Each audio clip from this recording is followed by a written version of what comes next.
Graça e paz a todos os irmãos e irmãs, bom dia.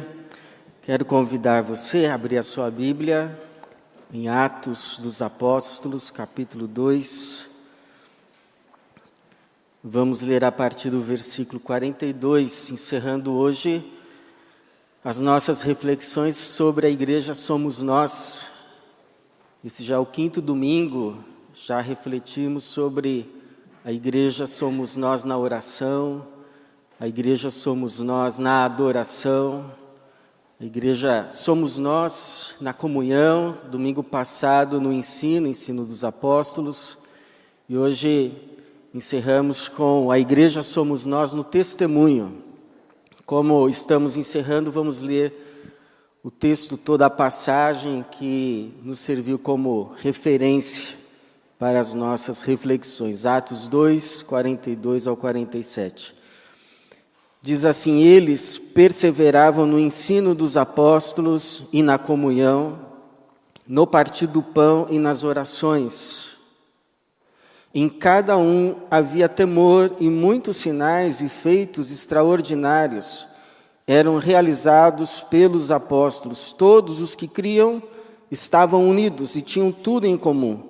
Vendiam suas propriedades e bens e os repartiam com todos, segundo a necessidade de cada um, e perseverando de comum acordo todos os dias no templo e partindo o pão em casa, comiam com alegria e simplicidade de coração, louvando a Deus e contando com o favor de todo o povo. E o Senhor lhes acrescentava a cada dia os que iam sendo salvos.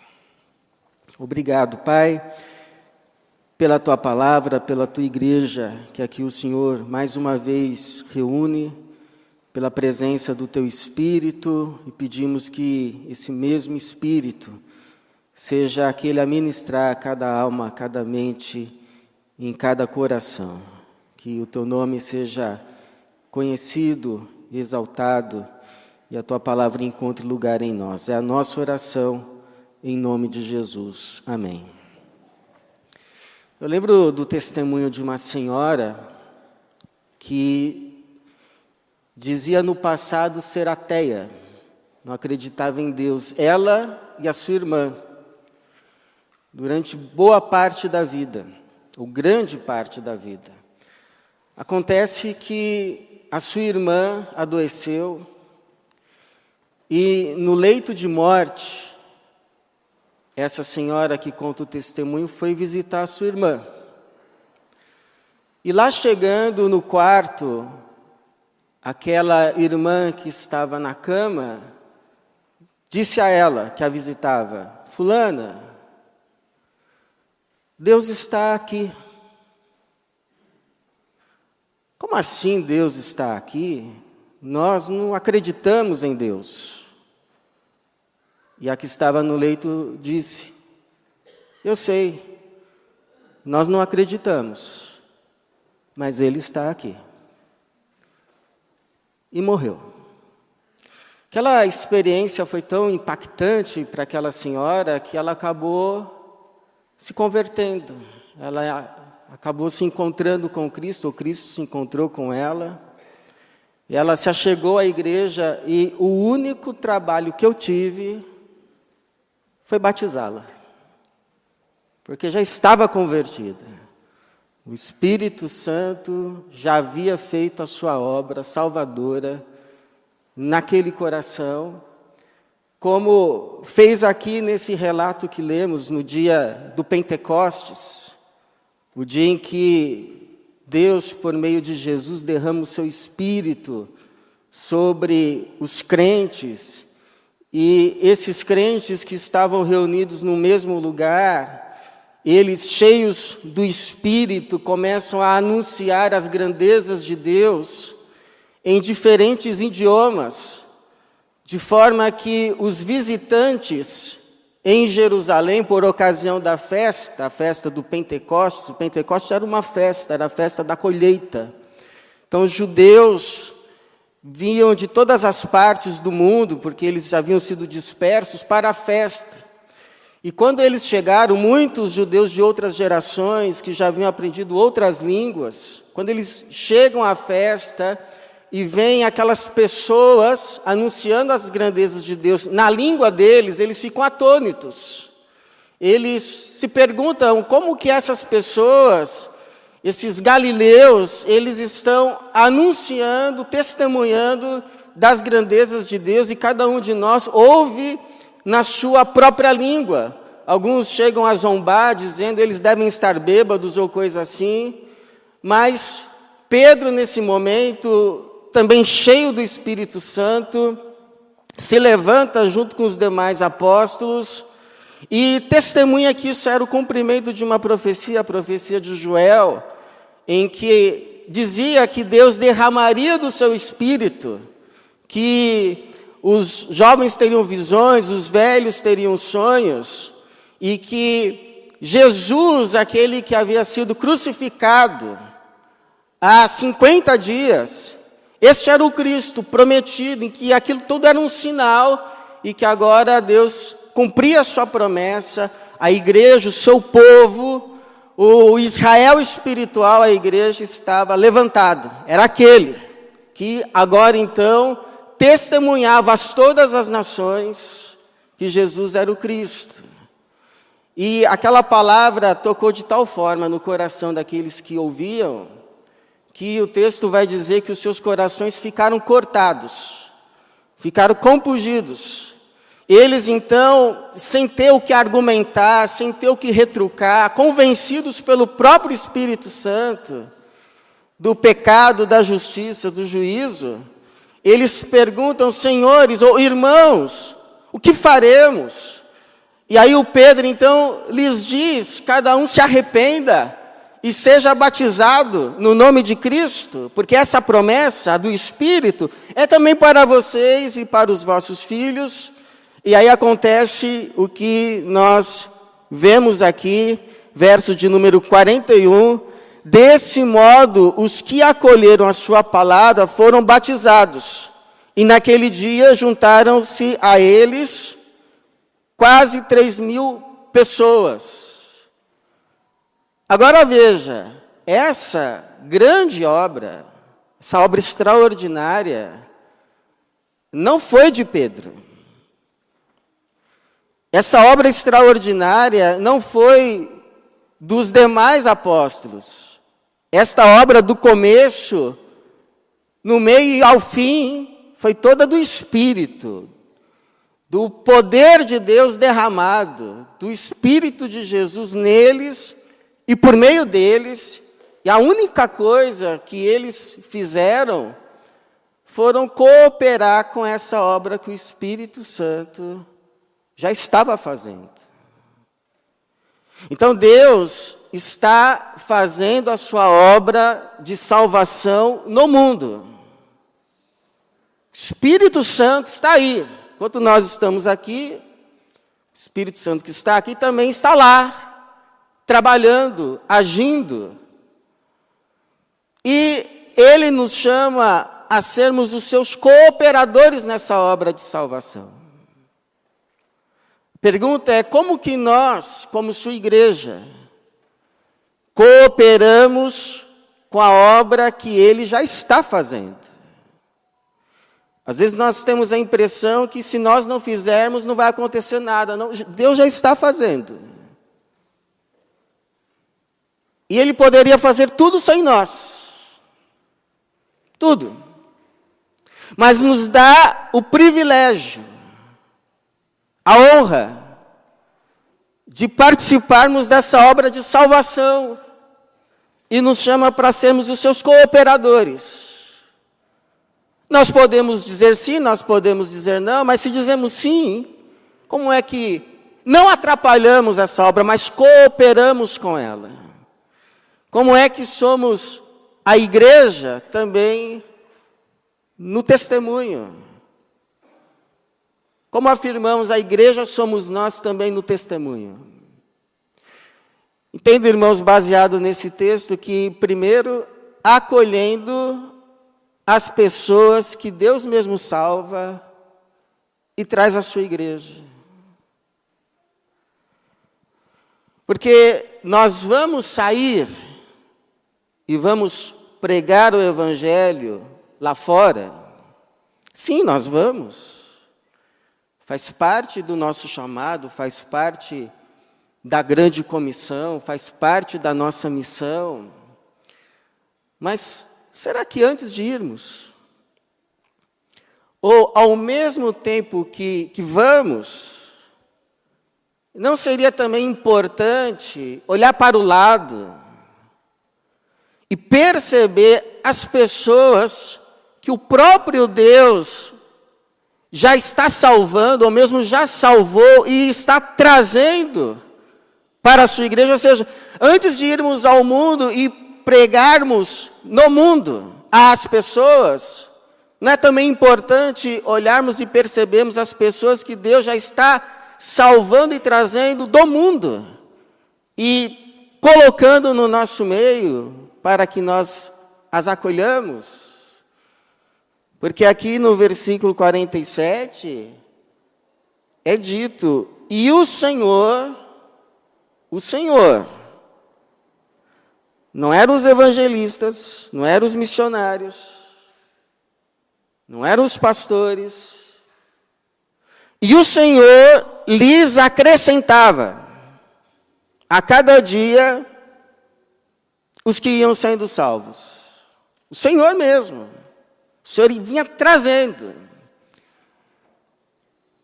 E há mais 6 registros disso acontecendo ao longo do livro de Atos, de pessoas que vão sendo acrescentadas à comunhão dos santos. Esse versículo 41 é o primeiro, quando o Senhor acrescenta aos crentes, a igreja que já havia sido formada, com os primeiros discípulos de Jesus que recebem do seu Espírito agora, 3.000 almas. Só que no capítulo 4, verso 4, é dito que já são acrescentadas mais 5.000 almas. No capítulo 5, 14, já não se conta mais o número, só se diz que grande número de crentes eram acrescentados. Depois vai dizer que até alguns sacerdotes judeus já obedeciam à fé, e depois vai falar, olha, são milhares. E por que há essa preocupação em estar se registrando o acréscimo de novos crentes à igreja? Porque é uma alegria para a igreja receber novos crentes. A Bíblia diz que a festa no céu quando um pecador se arrepende, e se há festa no céu, há festa também na igreja, porque a igreja é o povo do céu. Nós sentimos alegria em vermos o inferno vazio e o céu cheio. O inferno sendo esvaziado, saqueado, e o céu se enchendo de salvos. Essa é a nossa alegria. É a alegria de Cristo que perseverou ali na cruz, ao olhar depois da cruz e ver a nossa salvação. É aquela alegria de Jesus Cristo de dizer, ó Pai, eu te louvo porque o Senhor não revelaste essas coisas aos eruditos, aos grandes, mas aos pequeninos. Então essa alegria do Espírito Santo nos enche. Quando nós vemos pessoas sendo salvas, eu costumo dizer que o espetáculo mais lindo, o maior milagre é o da conversão. De vermos uma pessoa quebrantada, arrependida dos seus pecados, se voltando a Jesus e o confessando como Senhor, como seu Salvador. Não existe milagre mais espetacular, não existe cena mais linda, a da salvação. Por isso que eu louvo a Deus, como nós recebemos os nossos visitantes aqui no culto. Todos os cultos, os nossos visitantes são anunciados. Em todos os cultos, os nossos visitantes são cumprimentados, são abraçados. Em todos os cultos, os nossos visitantes recebem uma lembrança da igreja. Mas eu pergunto, e depois do culto? E quando termina o culto? Cada um de nós vai para os seus afazeres, cada um de nós vai para as suas classes bíblicas, Cada um de nós vai para o seu círculo de afinidades, e se não houver entre nós Barnabés, que tomam os Saulos de Tarso pelas mãos, e anda com eles, e os integra. Você lembra que Barnabé foi aquele que, quando viu Saulo tentando se integrar à igreja, e os discípulos fugindo dele, o Barnabé vai até o Saulo, e não só lhe cumprimenta, mas lhe toma para si, passa a andar com ele, lhe apresenta aos apóstolos, o integra, e no final a gente vê Paulo andando com os discípulos, e pregando corajosamente de Cristo lá em Jerusalém. Então nós precisamos desses Barnabés, que dão um passo a mais, que andam com essas pessoas, que os integram à igreja, porque senão, irmãos, Deus vai trazer muita gente para cá, e vai ser como colocar laranjas numa sacola furada.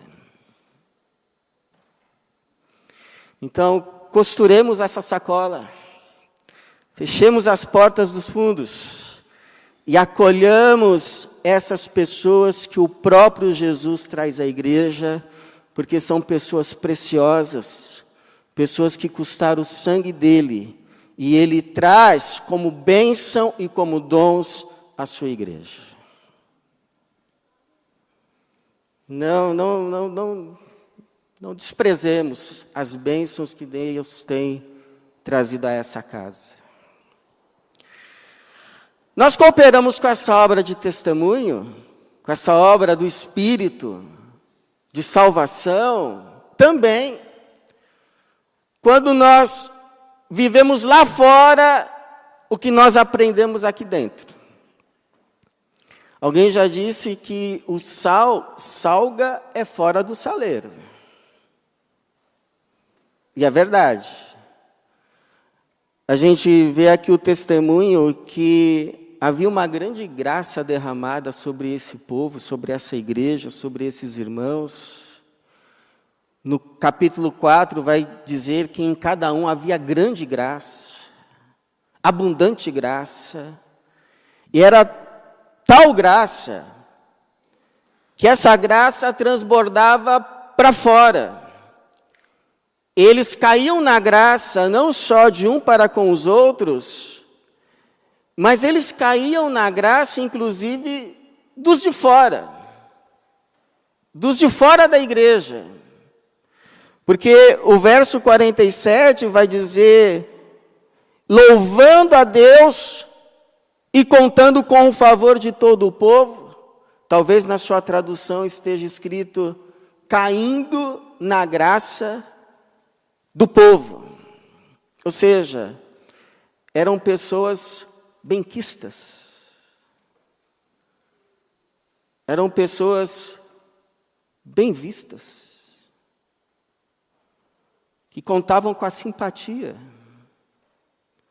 dos de fora.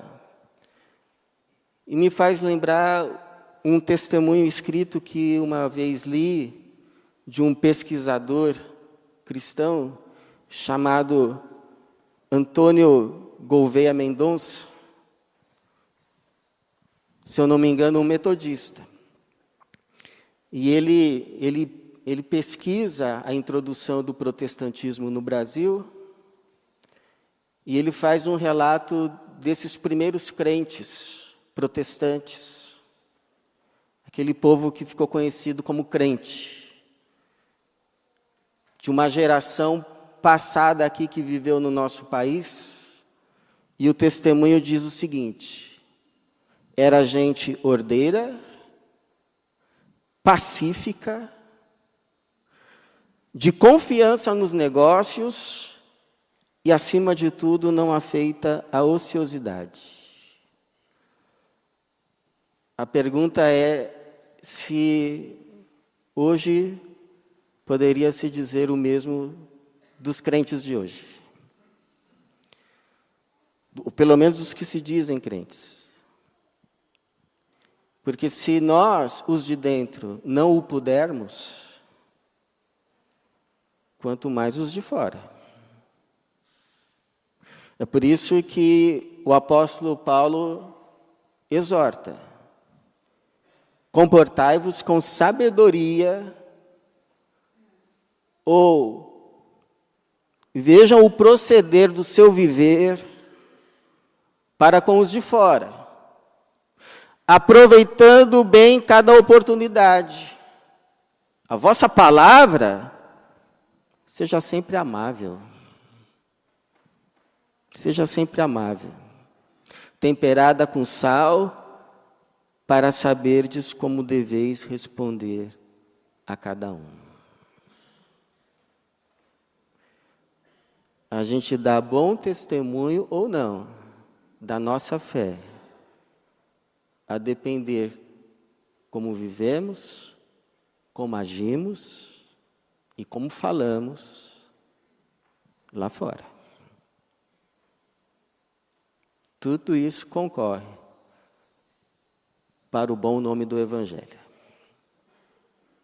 Ou não. E terceiro, irmãos, nós cooperamos com a obra que Deus já está fazendo lá fora, por meio do seu Espírito Santo. Essa obra de salvação. Quando nós nos amamos.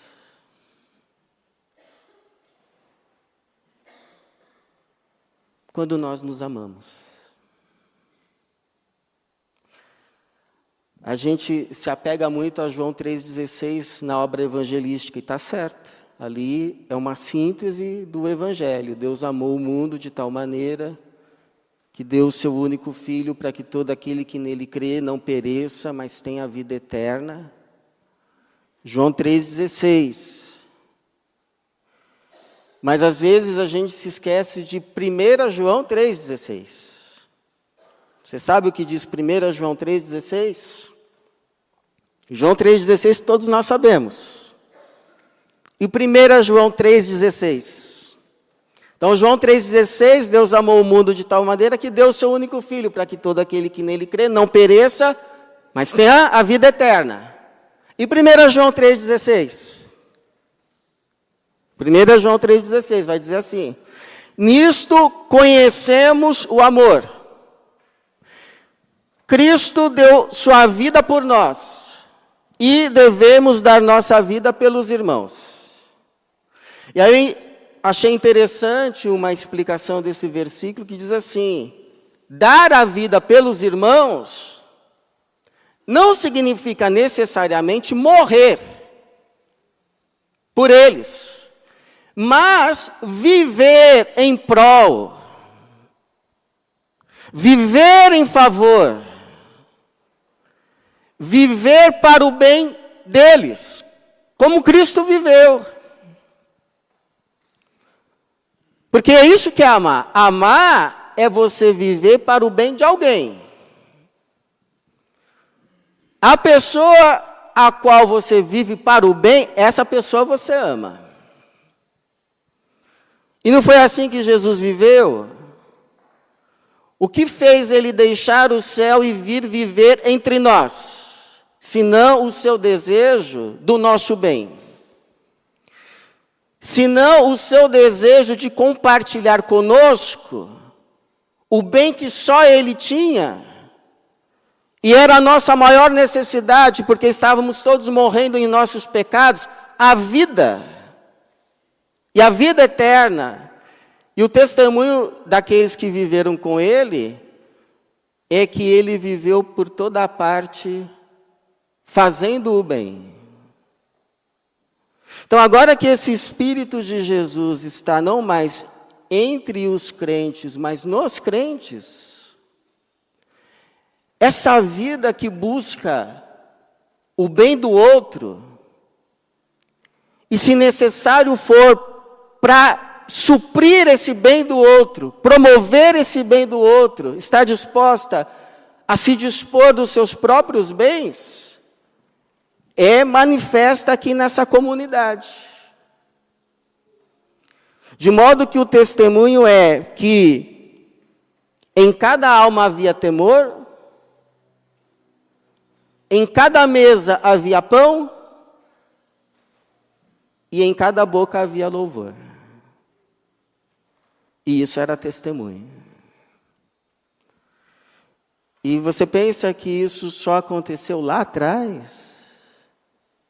Não. Isso ainda acontece hoje. Porque Deus continua derramando o seu Espírito hoje. E ainda hoje, há pessoas movidas pelo Espírito Santo a viver em busca não do seu próprio bem,